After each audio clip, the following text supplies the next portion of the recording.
Buy or sell West Fraser Timber. First off, read this disclaimer carefully and do your good deed of the day by liking and subscribing. So we go to the other themes and a theme that I call industrial materials. 77% from the 52-week lows, but on average, minus 21%. They are in a bear market. So here we have West Fraser Timber. They are unsurprisingly in the wood business, 54% from the 52-week lows, minus 7% pullback so far. Okay, so let's first look here at the company's website, West Fraser. Yeah, I mean the industry here is pretty clear. Yeah, I mean you literally have videos here in the background. So yeah, it's a nice informative website.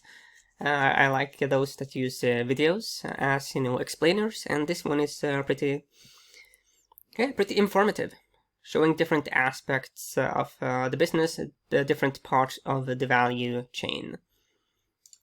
So here is the chart. The reason why this one popped up on my radar is that the time cycles here are pretty darn clear, at least recently.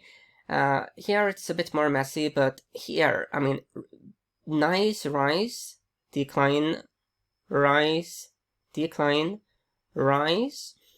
So during this time cycle, we peak towards the middle and we do have a very substantial correction. Here we peak a bit later, but we do get that substantial correction. We are currently at a very high level,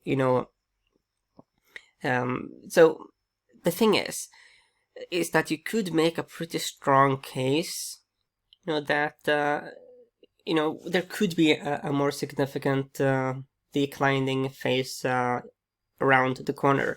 I have drawn in this trend line. I am very skeptical of trend lines, so I only use them when they make sense, especially like diagonal trend lines. But I do think that this diagonal trend line, it does connect a lot of very important data points here.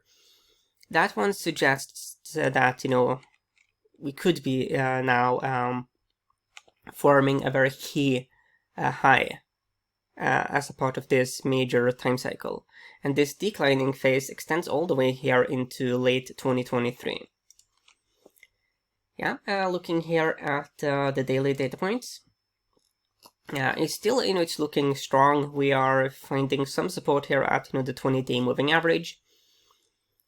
So there's nothing like in the short term that is very dramatic at the moment. The pattern that we do see here that is very interesting, that is this very long-term time cycle. So when we look here at an RSI, we are at an elevated level. PPO also elevated here on the weeklies. MACD is still at an historically very high level. When we look at previous times where we have seen declines in momentum on the MACD, like here, it did become self-reinforcing.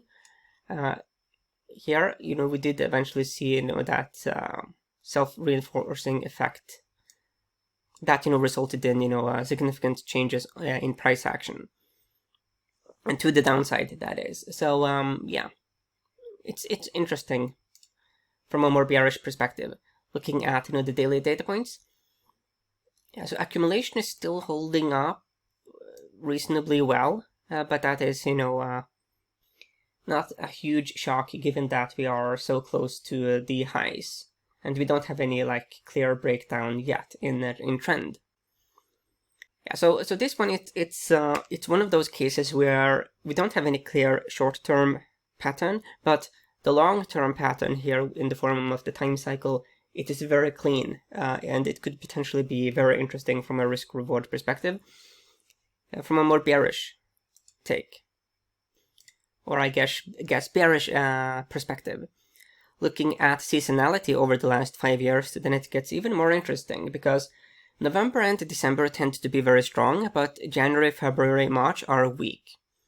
Over the last 10 years, we see something quite similar. October, November, December are strong, but the coming months are weak, except for April. Then when we look at the last 18 years, then the current month and February are mediocre. then actually May, June, July, August, September are weak. So the only really like strong month we have here around the corner is April.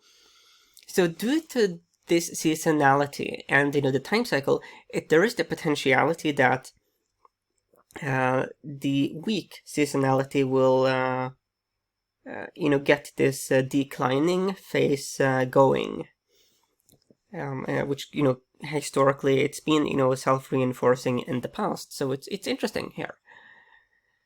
Okay, the last year, 47% here to the upside, definitively very substantial. It's optionable, it's shortable. Looking here at Sachs, they do still have a number one strong buy, C value, but there's F growth and B momentum. Industry rank, top 29%, agriculture products. A bit surprised here by the industry category. Dividend 0.87%, 9.5 billions in market cap. When we look at what the insiders are doing, we unfortunately do not get any data here from Sachs. When we look at the consensus estimates, then we do see that the average target is 27% above the stock price. Highest is 55% above, and the lowest is 33% above. Looking at correlations, long term, we do have,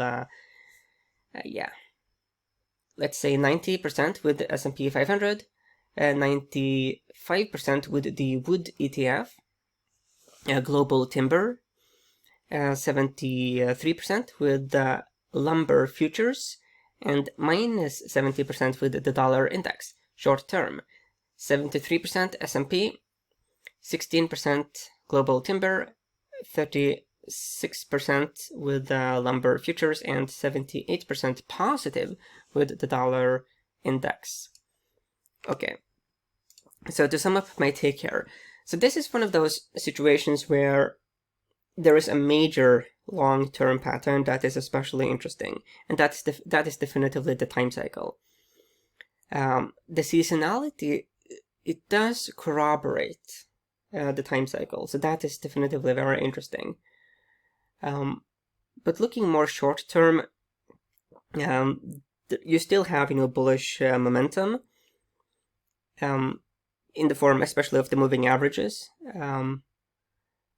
though we have seen some deterioration on the MACD.